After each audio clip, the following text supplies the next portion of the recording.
Graça e paz a todos. Eu quero que você aplauda mais uma vez o Senhor. Celebre a Jesus aí no seu lugar.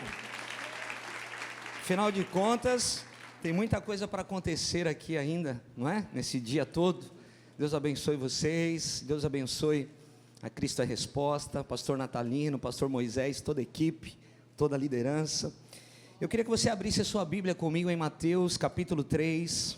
Traga um abraço da Rocha Church, lá de Bertioga. Alguém conhece a Rocha Church aqui? Glória a Deus, Deus abençoe. Estamos lá edificando o reino de Deus na cidade de Bertioga, uma cidade bem sazonal, difícil, não é? Tem 70 mil habitantes, mas de feriado, final de ano, vai a 450 mil pessoas. Então muda completamente o cenário da cidade, 400 mil pessoas, pessoal passando lá, e nós estamos lá fazendo a obra de Jesus. Deus tem sido bom com a gente. Eu trago um abraço da igreja, trago um abraço da minha família também. Tenho 3 filhos, Felipe mais velho já é casado, e agora me deu uma netinha, aleluia, Alice. Ou seja, eu estou debaixo de uma unção dobrada, glória a Deus. A minha filha do meio, a Rafaela, estuda nos Estados Unidos, na Universidade Batista da Califórnia. E o meu mais novo, 16 anos, o Isaac, a raspinha do tacho, está lá em casa, servindo a Deus na mídia. Os midianitas, não é? A gente tem que respeitar os midianitas. Vamos lá, Mateus capítulo 3, a partir do versículo 13. Quem achou, diga: eu sou de Jesus. Quem não achou, diga: eu também sou de Jesus. Mateus capítulo 3, a partir do versículo 13, diz assim a palavra do Senhor: então veio Jesus da Galileia ter com João, junto ao Jordão, para ser batizado por ele. João opunha-se, porém, dizendo: eu careço de ser batizado por ti, e tu vens a mim?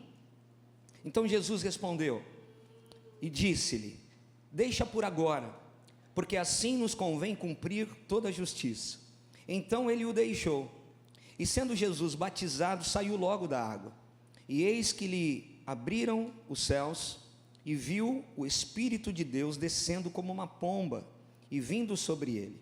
E eis que uma voz dos céus dizia: este é o meu Filho amado, em quem tenho prazer. Repita comigo: este é meu Filho amado, em quem tenho prazer. Obrigado, Jesus, pela tua palavra aberta diante de nós. Fala com a tua igreja reunida nesse lugar. Nós te agradecemos e te louvamos pelo privilégio, pela oportunidade de estarmos aqui. O Senhor sabe quem nós somos e quem nós não somos, Pai. Que o teu Espírito Santo tenha liberdade nesse lugar. Nós te agradecemos e te louvamos por esse privilégio de poder ouvir a tua palavra, a tua voz. Em nome de Jesus, quem crê e concorda, diga glória a Deus. Irmãos, você sabe que a nossa geração é uma geração que precisa dar respostas ao Senhor. Nós precisamos responder ao Senhor, responder a sua palavra. E como nós podemos responder ao Senhor?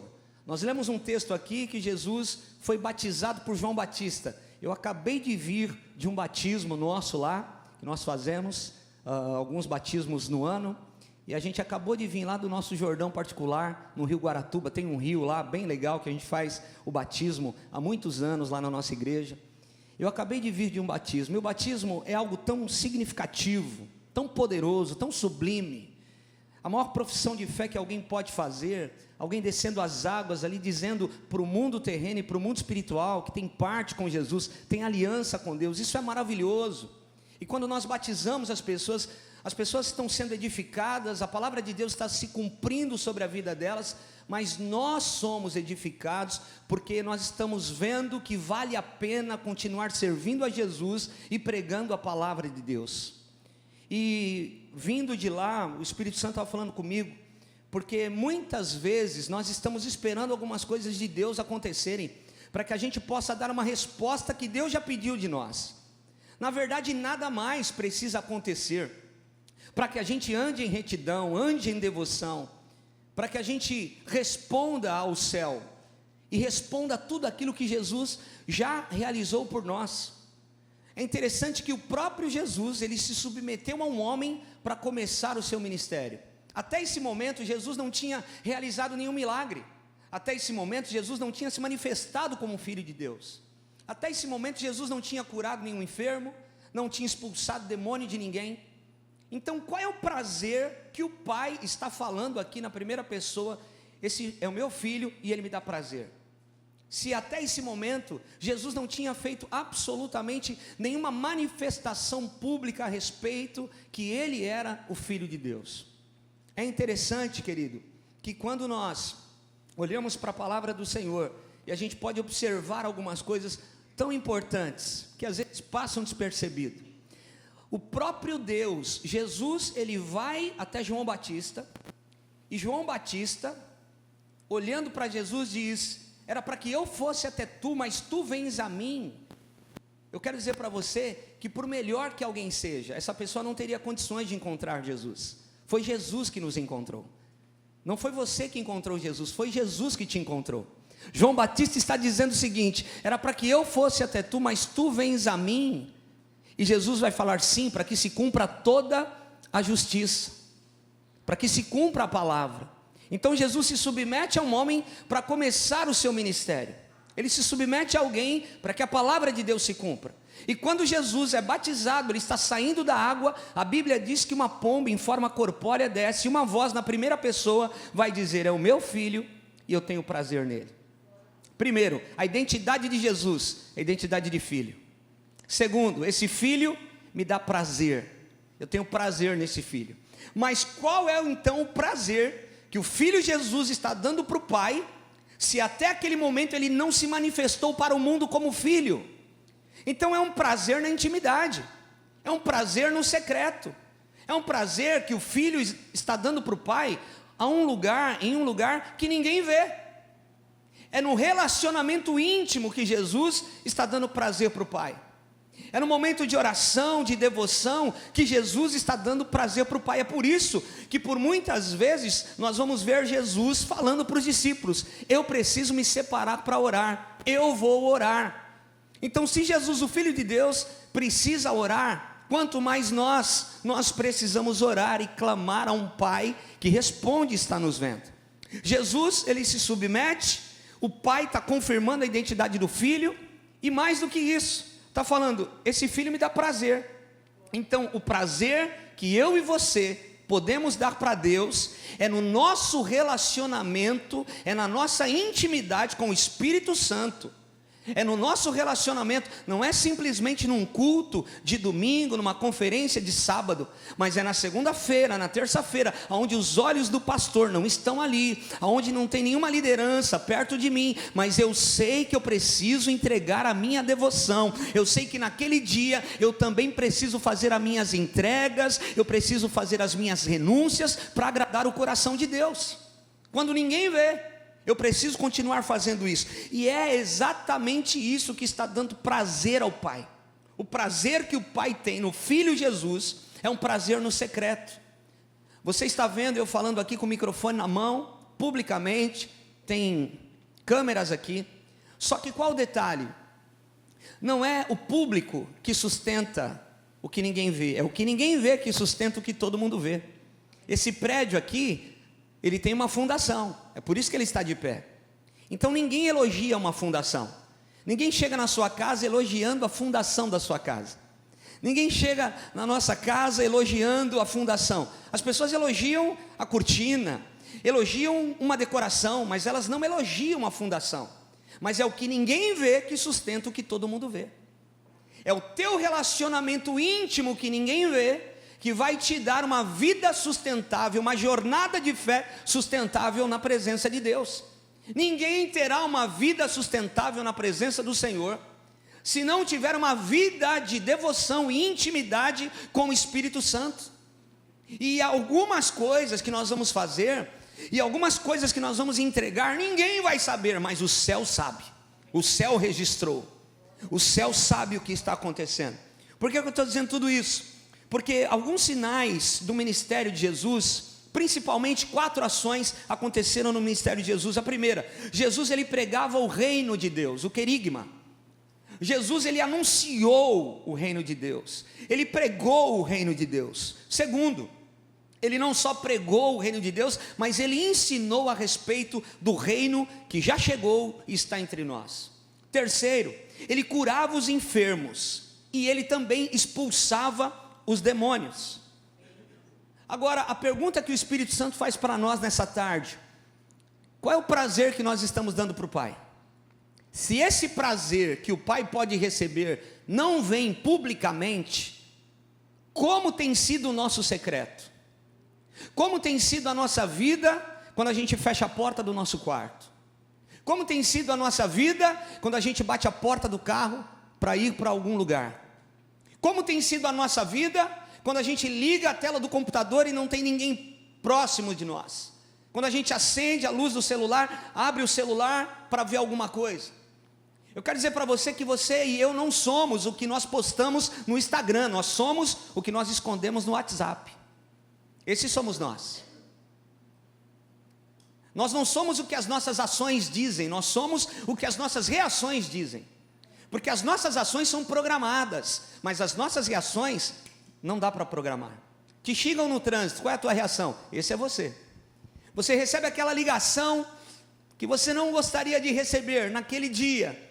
Qual é a tua reação? Esse é você.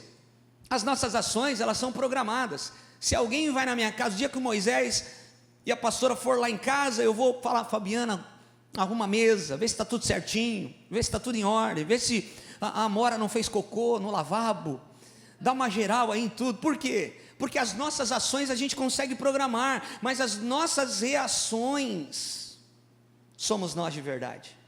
Então o que Jesus quer melhorar, e uma das coisas que o Espírito Santo quer tocar em nós, é nas nossas reações.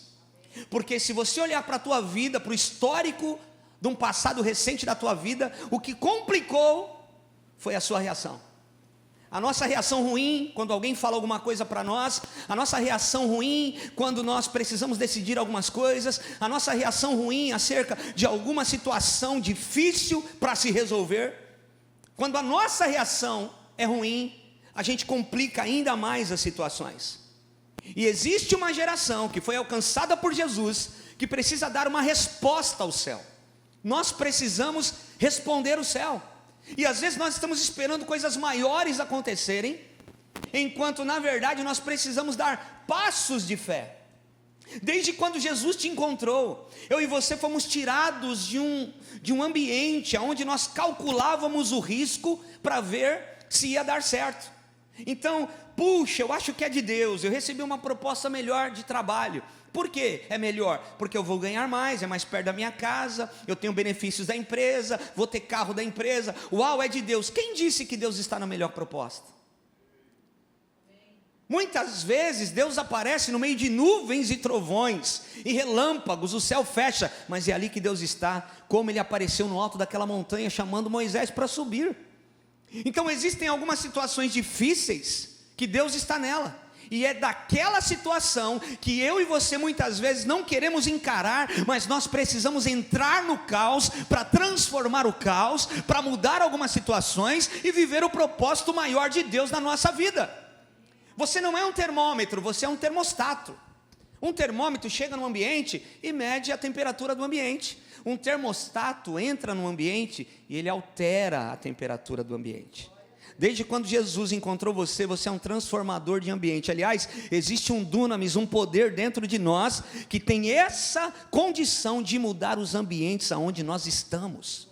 Você pode mudar o ambiente da tua casa, você pode mudar o ambiente do teu trabalho, porque nós carregamos a vida Zoe de Deus, nós carregamos o Espírito Santo de Deus. Será que tem alguém acreditando no que eu estou falando aqui? Digam glória a Deus aí, você tem liberdade para dizer aleluia.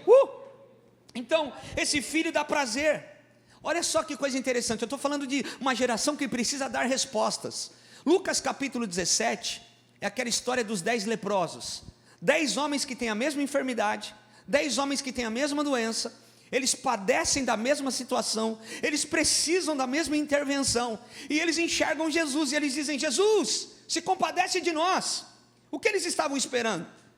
Porque eles já ouviam falar que Jesus curava, então talvez eles estavam esperando uma imposição de mãos, uma oração forte, Mas Jesus de longe diz para eles: ó, vamos até os sacerdotes. Não era isso que eles queriam ouvir, porque o sacerdote naquela época era como uma vigilância sanitária. Só um sacerdote naquela época podia testificar a cura em um leproso, para que ele pudesse voltar a viver em sociedade. Então, quando Jesus está dizendo, vai até os sacerdotes, vão até os sacerdotes, eles estão calculando o seguinte: será que ele não entendeu? A lepra está aqui. Enquanto nós não formos curados, nós não podemos nos apresentar no sacerdote, senão o sacerdote vai testificar que a gente não foi curado ainda, e vai continuar tudo do mesmo jeito. Mas Jesus está dizendo para os 10, vão até os sacerdotes. Mas eles estão olhando para a pele, um está olhando para o outro, a lepra continua lá. Mas Jesus está dizendo, vão até os sacerdotes. Eu estou falando de uma geração que precisa dar respostas ao Senhor, porque às vezes nós queremos ver para nos mover, e reino de Deus não tem nada a ver com isso. Reino de Deus você pisa e Deus vai colocando o chão debaixo do teu pé. Reino de Deus você anda por fé. Coríntios, Paulo vai dizer que o Senhor nos tirou de andar por vista. Nós não andamos mais por vista, nós andamos por fé. Então quando Jesus em Lucas 17 está dizendo para os leprosos, vão até os sacerdotes, ele quer um passo de fé daqueles homens que ainda estão vendo a enfermidade no seu corpo.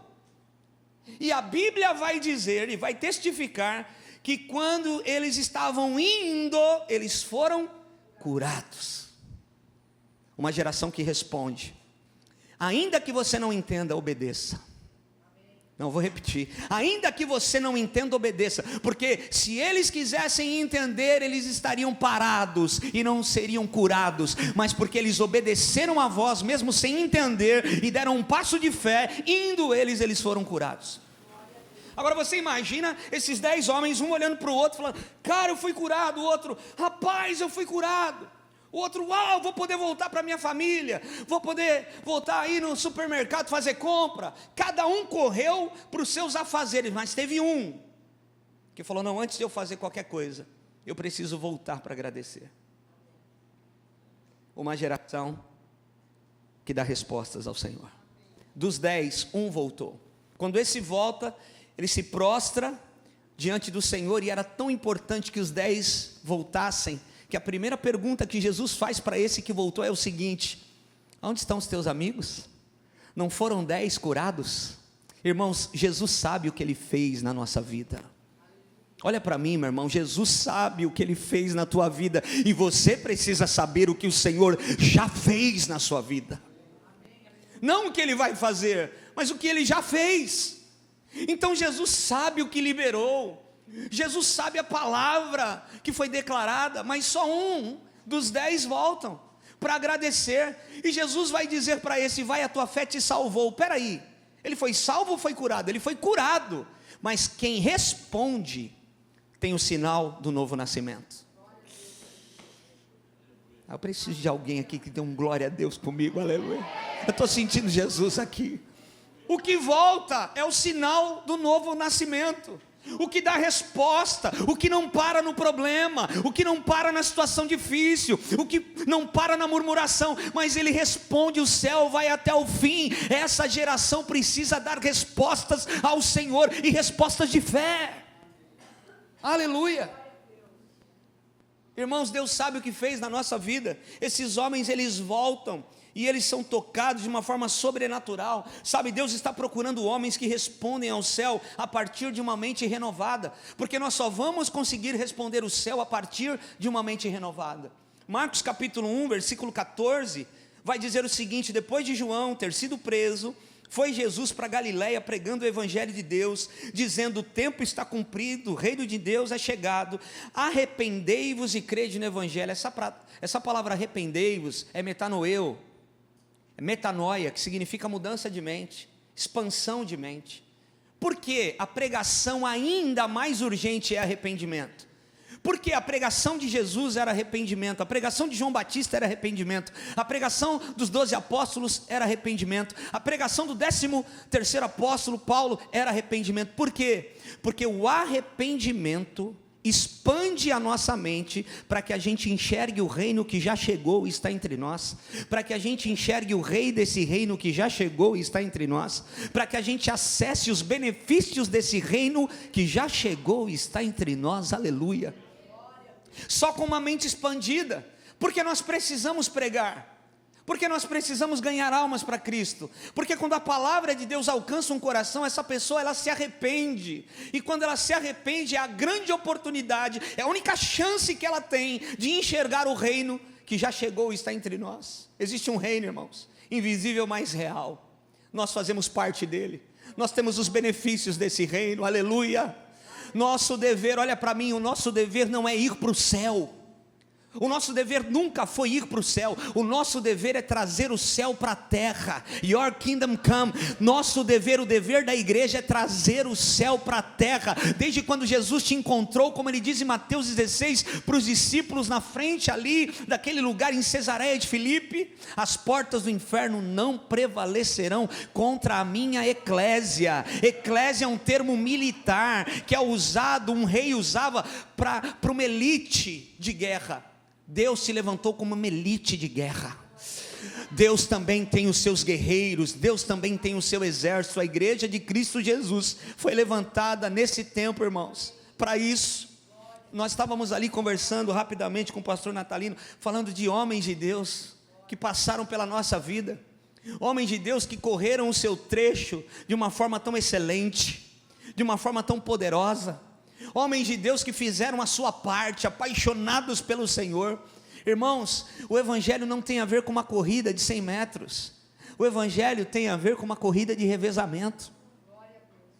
Já viu corrida de revezamento? O cara sai aqui com o bastão na mão, ele sai correndo em volta do estádio, e quando ele está chegando, tem um aqui pegando, esperando o bastão. Esse bastão aqui, o cara que está esperando, ele está parado ou ele está em movimento?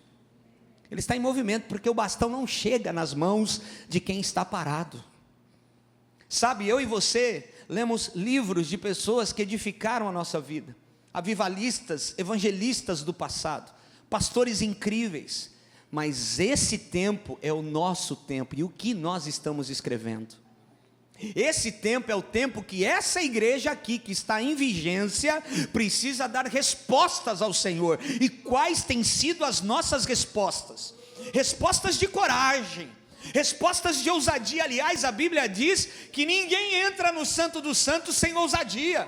Não importa se você é fleumático, se você é sanguíneo, se você, não importa nada disso. O que importa é que você tem uma paixão, um fogo no teu coração pelo Espírito Santo de Deus. Isso vai te levar até o final do propósito.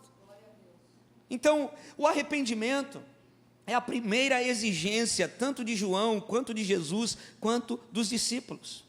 Porque o arrependimento dá a ideia do povo de Israel voltando ao projeto original, voltando à rota original, voltando à fidelidade da aliança. Quando alguém se arrepende, essa pessoa está alinhando a rota de novo, em relação ao plano original de Deus.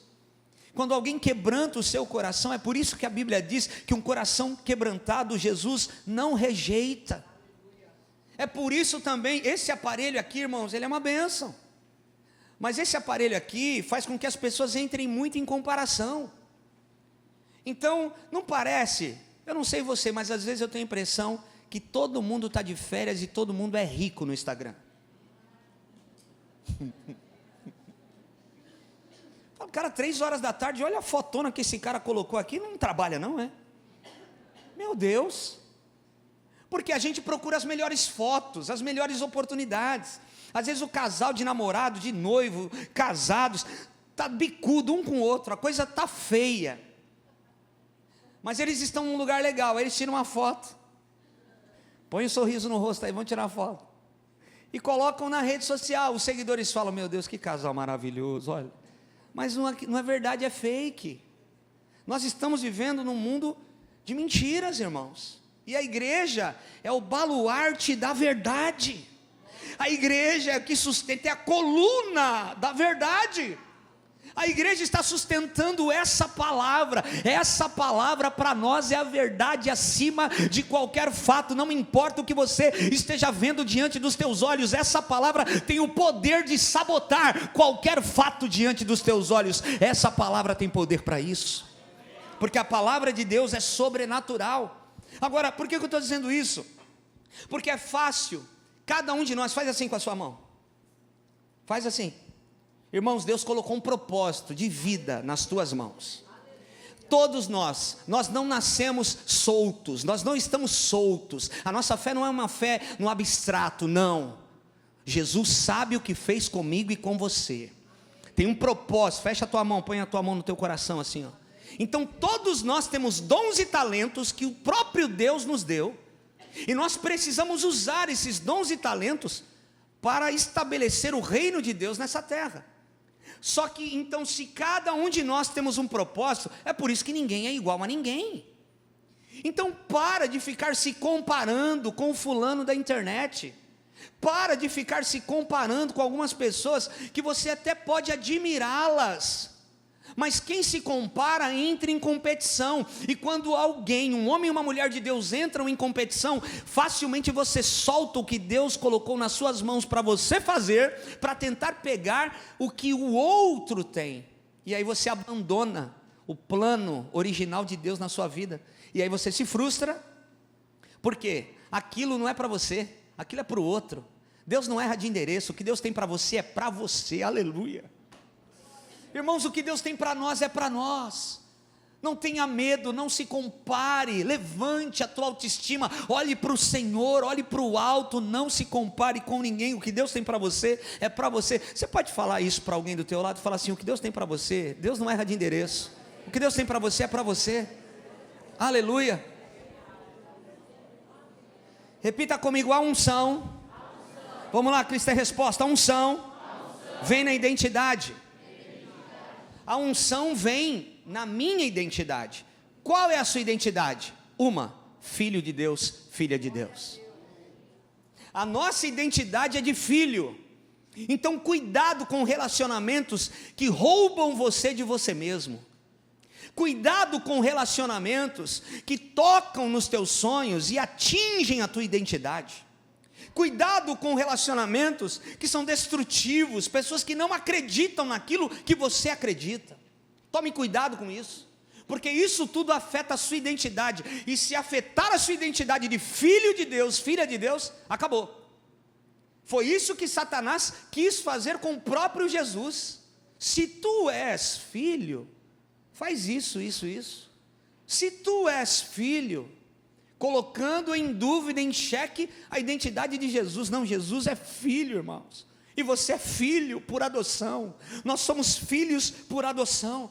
Então, enquanto nós ficamos nos comparando, querendo imitar alguém, a unção não vem.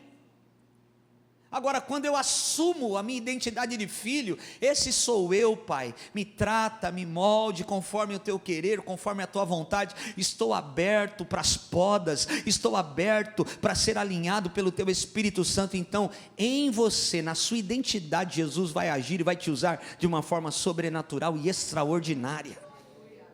Então, por que eu estou dizendo isso? Deus não unge personagens, irmãos, Deus unge pessoas de verdade. Eu estou falando da voz que falou: esse é meu filho e eu tenho prazer nele. Deus não unge personagens, Deus unge pessoas que representam o reino de Deus. Deus não vai usar aquele que você representa, Deus vai usar quem você é de verdade. Então nós não podemos representar, Deus sabe quem nós somos e quem nós não somos. Por isso, seja você e permita que Deus trabalhe e possa te moldar conforme a sua imagem e a sua semelhança. A Bíblia vai dizer, tem um texto lindo e fala, eu vou citar ele já, que existe uma geração que não dá respostas. Nós cantamos, mas vocês não dançam. Nós pranteamos, nós choramos e vocês não pranteiam. Veio João, vocês falaram dele. Eu vou ler o texto aqui, Mateus 11:16. Mas a quem hei de comparar essa geração? É semelhante a meninos sentados nas praças, que gritam aos companheiros: nós tocamos flauta e vocês não dançam, entoamos lamentações e vocês não pranteiam. Veio João, que não comia nem bebia, e vocês dizem: tem demônio. Veio o filho do homem, que come e bebe, e vocês dizem: eis aí um glutão, bebedor de vinho, amigo de publicanos e pecadores. Ou seja, é uma geração confusa, não consegue enxergar Jesus, não consegue entender quem é Jesus. Uma geração que não consegue dar respostas, porque falta alguma coisa. E não falta nada em Deus, irmãos. Não falta nada na obra redentora da cruz do Calvário, falta em nós. Falta a compreensão correta de quem Jesus é. Então, parece que falta alguma coisa. Não tem gente do teu lado, não olha para o lado, pelo amor de Deus, olha para mim. Não tem gente, irmãos, que parece que falta alguma coisa sempre. Nunca está bom. Compra um carro, mas faltou alguma coisa. Mudou de carro, mas falta alguma coisa.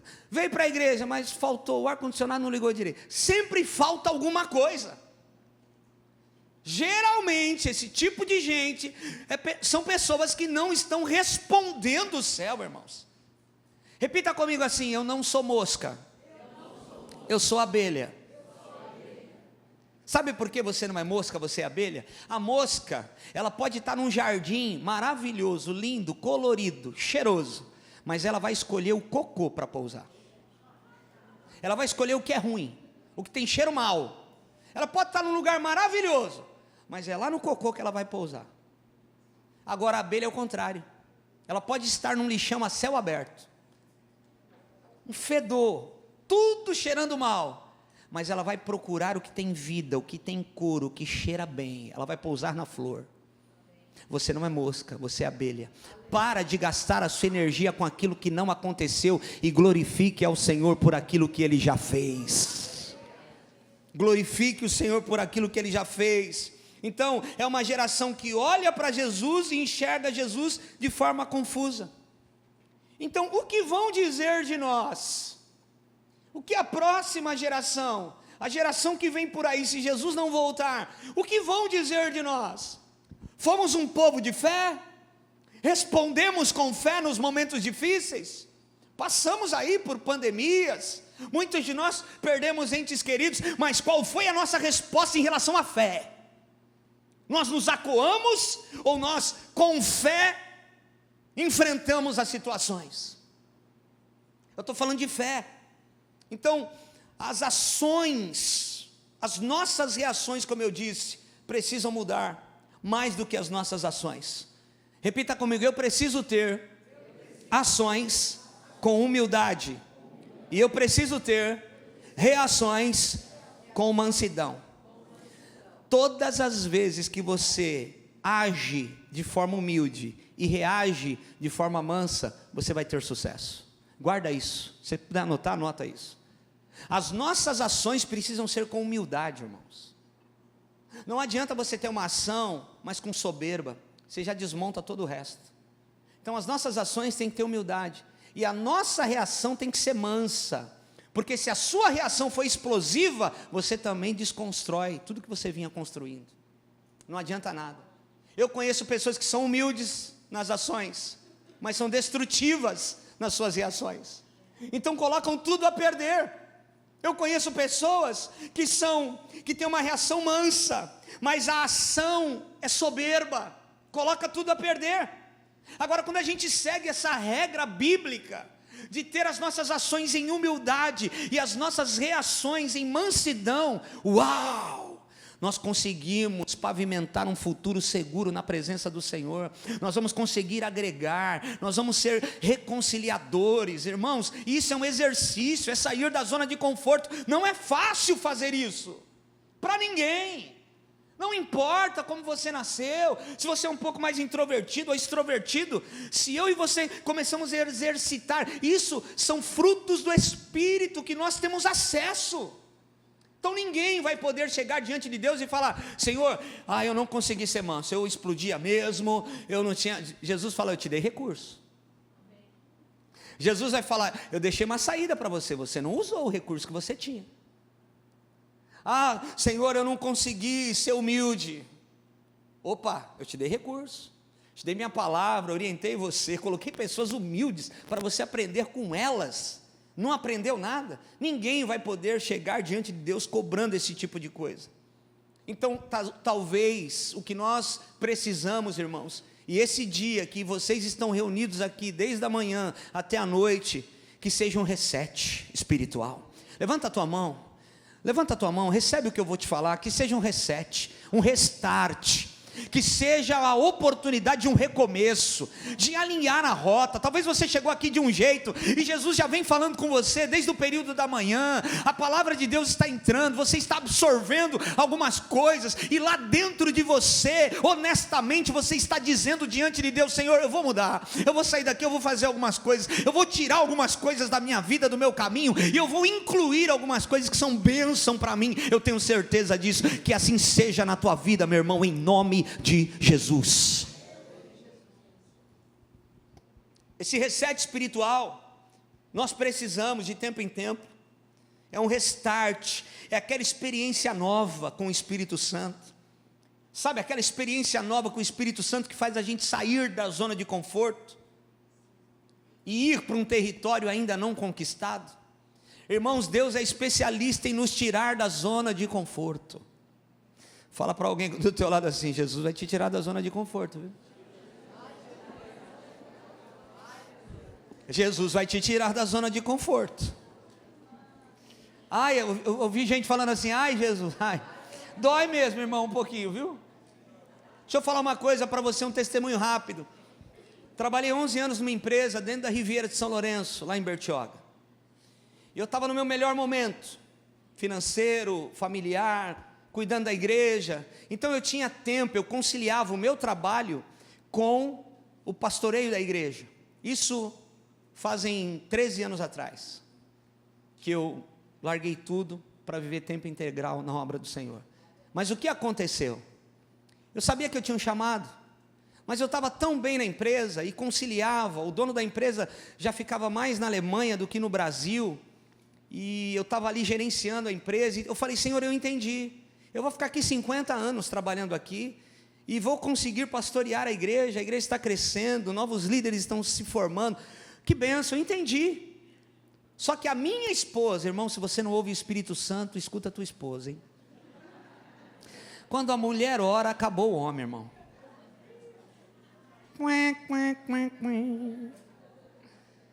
A minha esposa fazia 1 ano e meio que estava orando para Deus me tirar de tudo e a gente se jogar, porque apaixonada pelo Senhor, vendo as coisas de Deus acontecendo, o potencial que tinha, e eu, aquela coisa de homem, né, de hombridade, de segurança, tá tudo bem, nem toca nesse assunto. Eu evitava esse assunto com ela, mas ela nos pés do Senhor, irmãos, como Maria, escolheu os pés. E aí quem escolhe os pés, irmãos, escolhe a missão. E ela orando, e aqui dentro de mim eu sabia que uma transição estava prestes a acontecer, mas eu não conseguia identificar o que era. Mas eu sabia que aqui dentro, a Fabiana orando, eu evitando a conversa, evitando esse tipo de situação, e ela orando. Um dia eu entro na empresa, abri a empresa, entrei na minha sala era de vidro e dava para ver os corretores do lado de fora. E aí eu abri o computador, 7 horas da manhã me deu vontade de comer paçoquinha. Sabe paçoquinha, amor, aquela amarelinha com o coraçãozinho vermelho? Aquela lá. Eu visualizei aquela paçoquinha, eu falei: meu Deus, que vontade de comer paçoca. E não tinha nada a ver. Primeiro, eu nem gosto tanto de paçoca assim. Eu não assisti filme, que no meu tempo era reclame, né, intervalo. Eu não tinha intervalo de paçoca, não sonhei com paçoca, não vi ninguém comendo paçoca no dia anterior, não tinha nada a ver. 7 horas da manhã, mas foi uma vontade sobrenatural, me deu água na boca. Eu falei: meu Deus, que vontade de comer uma paçoca. De repente entra um corretor, que é da nossa igreja até hoje, o Celso, e ele estendeu a mão para mim. Quando ele foi me cumprimentar, ele deixou uma paçoca na minha mão. Eu abri a mão, irmãos, ele tinha deixado uma paçoca, amor. E ele foi saindo da sala. Quando ele foi saindo da sala, eu olhei para a minha mão e caiu a ficha. Eu falei: Celso, volta aqui, quem mandou você trazer paçoca para mim? Você não acredita? há alguns segundos atrás me deu uma vontade louca, sobrenatural. É 7 horas da manhã, o que tem a ver comer paçoca? E a paçoca aparece na minha mão. Nossa, que coisa estranha. Irmãos, Deus faz esse tipo de coisa, tá? Tem coisa que tem cheiro de Deus. Fica atento aí nos sinais, aleluia. E aí, falei, e a paçoca apareceu na minha mão. Nossa, que coisa. Falou, não, eu estava com 3 paçocas, comi 2, só está você no escritório, te dei uma, a que sobrou. Aí ele estava saindo, ele parou na porta, ele é homem de Deus, ele virou e falou assim, Fred, assim diz o Senhor, assim como você teve vontade de comer paçoca e Deus te trouxe na sua mão, assim vai ser na sua vida, não vai te faltar nada. Acabou, irmão. Aquele foi o pingo da água que fez tudo transbordar. Eu comecei a chorar e ele não entendeu o porquê, mas aquela era a resposta que eu precisava para soltar o que é de Deus e pegar o que é de Deus. Existem transições que nós precisamos ter coragem de soltar o que é de Deus para pegar o que é de Deus. Você só vive o novo se você solta aquilo que foi por uma temporada, não que aquilo deixou de ser de Deus, não, mas tem algumas coisas que não vão nos acompanhar para sempre. Até pessoas, algumas amizades e relacionamentos só vão ser um instrumento de Deus por uma temporada para te impulsionar para o novo de Deus. Então naquele momento eu sabia o que Deus estava fazendo na minha vida, eu sabia que tinha chegado o tempo, e eu comecei a chorar. Eu falei, Celso, depois eu te explico o que está acontecendo. Fui embora para minha casa, irmãos. Entrei em casa chorando, a Fabiana, pelo amor de Deus, o que foi? Falei, não, e contei para ela o que tinha acontecido. Ela começou a chorar e subiu para o quarto. Eu falei, pronto, eu vou falar que eu vou sair da empresa. Ela está chorando, porque agora eu vou ficar desempregado. Mas não, ela estava chorando, porque Deus estava respondendo a oração dela. Deus estava respondendo a oração dela. Eu quero dizer para você, eu quero que você levante a tua mão para pegar isso que eu vou falar. Deus é especialista em nos tirar da zona de conforto. Eu estava no meu melhor momento, vivendo um momento incrível, mas aquilo tudo estava afetando o propósito, porque a zona de conforto sabota o propósito de Deus. A gente se acomoda demais. Então quero liberar uma palavra sobre a tua vida. Fique esperto que está chegando paçoquinha aí, tá? Dá um hi-fi no teu irmão e fala assim, fique esperto que a paçoquinha está chegando. A paçoquinha vai tirar você da zona de conforto. Será que tem alguém que acredita nessa palavra? Você pode celebrar Jesus aí no seu lugar?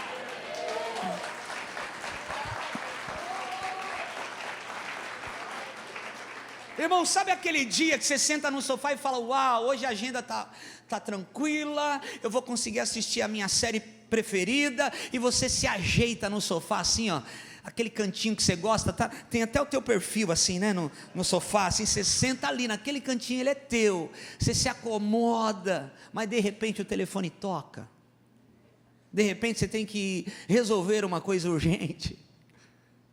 Deus é especialista em fazer isso, porque a obra é urgente, e a zona de conforto sabota o propósito. Eu quero te dizer que Deus tem desafios novos para você. Estava acostumado aí? Como eu, você falou, entendi tudo, Senhor, vai ser assim, estou tranquilo, tá bom, as coisas estão se resolvendo pouco a pouco, glória a Deus. Não, irmãos, tem desafios novos para você aí, que estão chegando. Receba essa palavra em nome do Senhor Jesus. O avivamento, eu creio em avivamento, eu creio no efeito e na causa de um avivamento, eu creio em libertadores que Deus levanta. Sabe, o Lori Cunningham, fundador da Jocum, morreu o ano passado, 87 anos, se eu não me engano, ele tinha de idade. O único homem vivo que pregou em todos os países do mundo, uma lenda viva.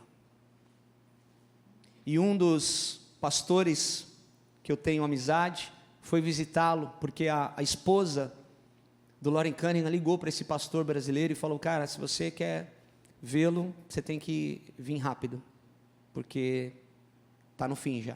Ele estava muito doente, estava com câncer. E esse pastor foi até o Havaí, na base da Jocum, em Conan, e foi lá no quarto do Lawrence, estava deitado e conversando com ele, e ele conversando, deitado com esse pastor, e de repente esse pastor falou assim, o Loren perguntou: quais são os seus objetivos? Quais são os seus novos sonhos? O que você está fazendo de novo? E esse pastor brasileiro compartilhou algumas coisas, o coração dele, algumas impressões, alguns medos, né? Como estava a situação do Brasil, política, enfim, essa bagunça toda. E aí o Loren Cunningham disse para ele assim: vá e faça, vá e faça, Deus é contigo, vá e faça.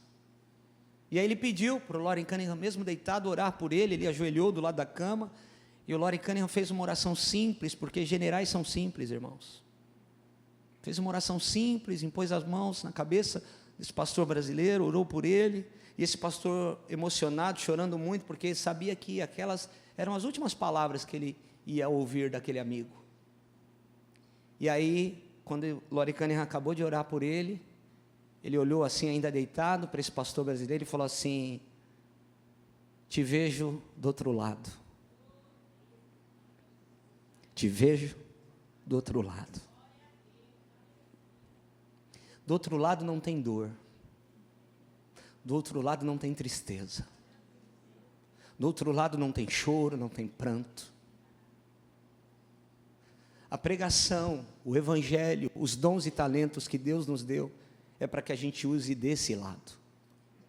Do lado de lá você não vai precisar usar nada, de nenhuma capacitação, que nós precisamos ter desse lado.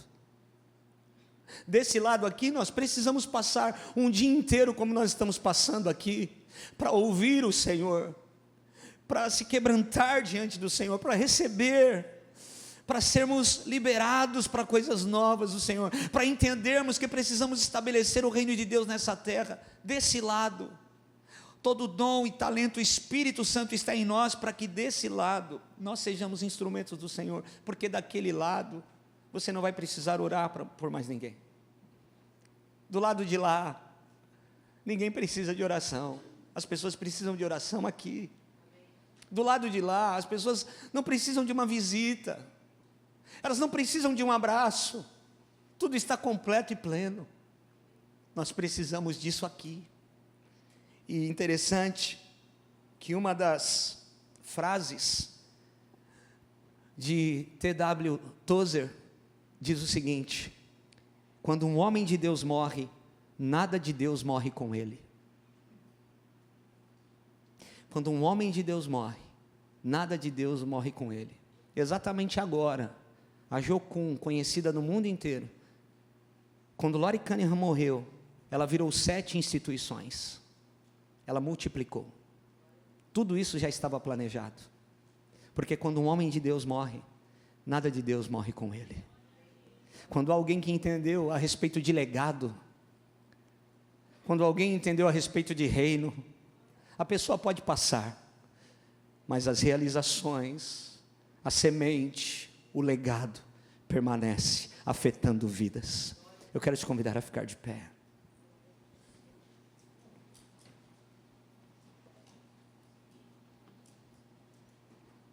Eu quero que você coloque a mão no teu coração e que você, diante de Deus, diante do Senhor, eu não sei, Moisés, se eu posso chamar as pessoas aqui à frente, posso chamar?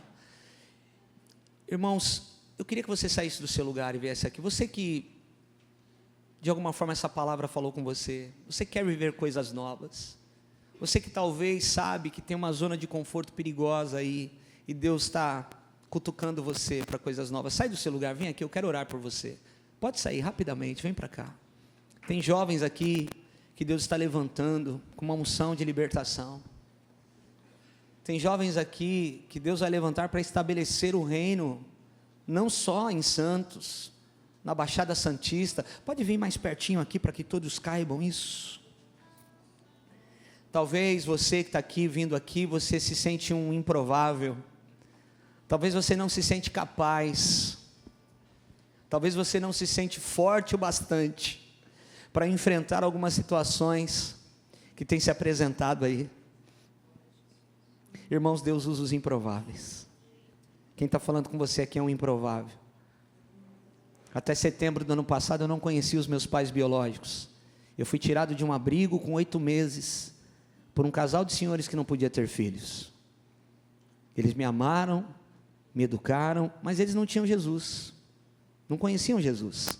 E com 17 anos de idade eu me converto, e eu levo os meus pais adotivos para Cristo. Essa é a minha história de redenção. Minha mãe, antes de ir para o Senhor, ela foi diaconisa da igreja que eu sou pastor até 2012. E meu pai foi para o Senhor há 3 anos atrás, com 82 anos, e era diácono da igreja que eu sou pastor. Minha mãe, 15 dias antes de ir para o Senhor, ela falou: deixa eu te contar mais um pedaço da tua história. Quando eu fui naquele abrigo, eu não fui buscar um menino, eu fui buscar uma menina. Mas quando eu entrei no abrigo, lá na Saúde, em São Paulo, para pegar uma menina que estava lá, você estava sentado numa cama, tomando uma mamadeira de caldo de feijão, e você soltou a mamadeira, Fred, e deu um sorriso para mim. E eu falei: eu não vou levar a menina não, eu vou levar esse menino, porque o sorriso dele foi um sorriso de Deus para mim. E eu escrevi no livro O Legado, eu não trouxe aqui, mas em outra ocasião vou trazer. Eu escrevi que sorrir na crise te tira dela. Aquele sorriso me tirou daquele lugar. Aprenda a acreditar em Deus nos seus piores dias, Ele é poderoso para mudar qualquer cenário. Não importa se tem algo desabando do teu lado, não importa o que você esteja vivendo, se você acreditar no que Deus pode fazer, Ele pode mudar o nosso cenário diante dos nossos olhos. Eu quero que você feche os teus olhos, põe a mão no teu coração. Espírito Santo, há uma graça aqui, Pai, nessa tarde. Há uma unção de Deus aqui, Senhor, de paternidade. Eu quero declarar: toda raiz de orfandade cai por terra nessa tarde. Toda mentira, sofisma do diabo, Senhor, que tenta tocar o nosso coração, dizendo que nós não somos capazes, dizendo que vai ser assim mesmo até o fim, dizendo que algumas coisas realmente não vão mudar, é mentira. O Senhor é poderoso para mudar qualquer cenário, e eu declaro e profetizo isso sobre a vida dos meus irmãos, Senhor. Derrama ousadia, Pai, derrama urgência no nosso coração, o fogo da urgência, porque o fogo da urgência faz com que a gente se levante, faz com que a gente busque ao Senhor de verdade, faz com que a gente entre na presença de Deus com ousadia, cheio de graça, para mudar ambientes, cenários, estações, para mudar geografias. Ei, Pai, em nome de Jesus, Senhor, faz o que homem nenhum pode fazer, faz o que homem nenhum pode fazer, Senhor. Pai, acende um fogo, Senhor, intensifica a chama. Se tinha alguém parado, paralisado, estagnado, se tinha alguém vivendo um cristianismo medíocre, fraco, leve, superficial, em nome de Jesus, Senhor, ativa esse homem, ativa essa mulher, faz algo novo, Pai, que nós possamos ser, como Paulo disse, inconformados. Homens de Deus precisam ser inconformados, mulheres de Deus precisam ser inconformadas. Ei, oh Santo,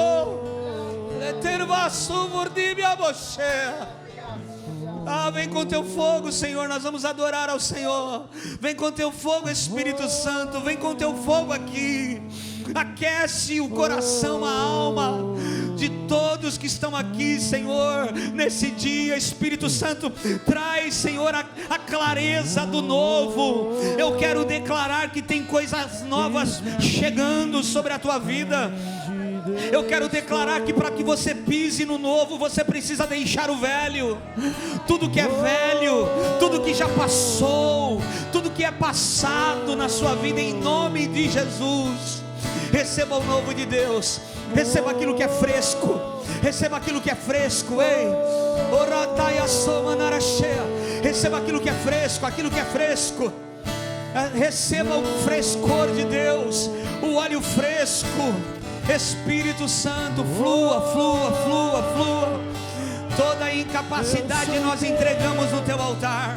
Oh, todo o sentimento de sermos incapazes, nós entregamos no teu altar. Fortalece, Senhor, anima, Senhor, revigora, Senhor, traz de volta o desejo, a paixão, aquece o nosso coração, faz tudo novo, Senhor. É meu filho e eu tenho prazer nele, é minha filha e eu tenho prazer nela, é meu filho, é meu filho, é meu filho. Essa é a tua identidade, a tua identidade, a identidade de filho, a identidade de filha. Não deixe ninguém e nada roubar a tua identidade. Sopra, Espírito Santo, fogo, Espírito Santo.